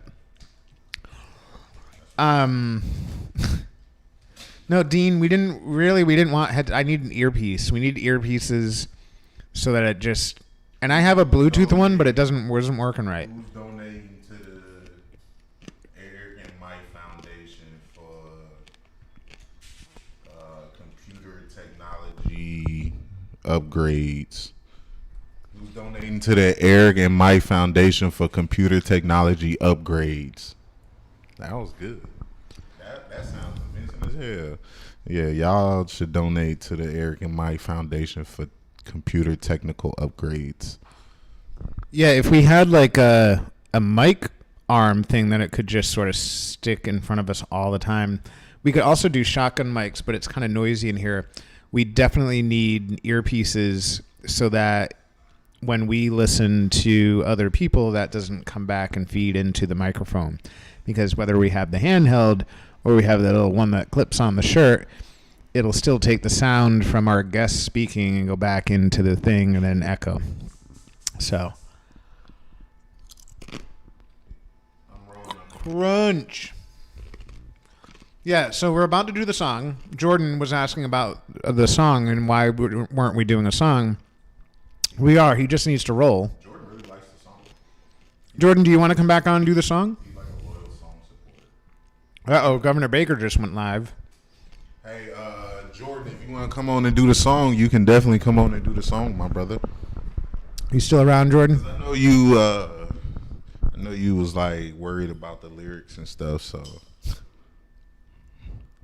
you seem like you're a loyal Where's Jordan? song listener to her. Me and Melissa must have left the chat because nobody's complaining. I know. I was just about to say nobody's complaining about. Nice crunch, Mike. I'm sorry, Lisa. I know it's rude of me. I'm so hungry, though. Look at my whole title says breakfast is coming. I'm going on 12:30. It wasn't nothing like It's the brunch. other day. We was at 1. What was it, 120? We was... Mm-hmm. Ooh, you talk about needing some money after that show. Well, Jordan... No, you can. Jordan's not here, so we... And that's the end of the show. Because we trying to go. What's up, buddy? Cut the end. You caught the end, but we don't want to talk to y'all no more. And now it's time to smoke.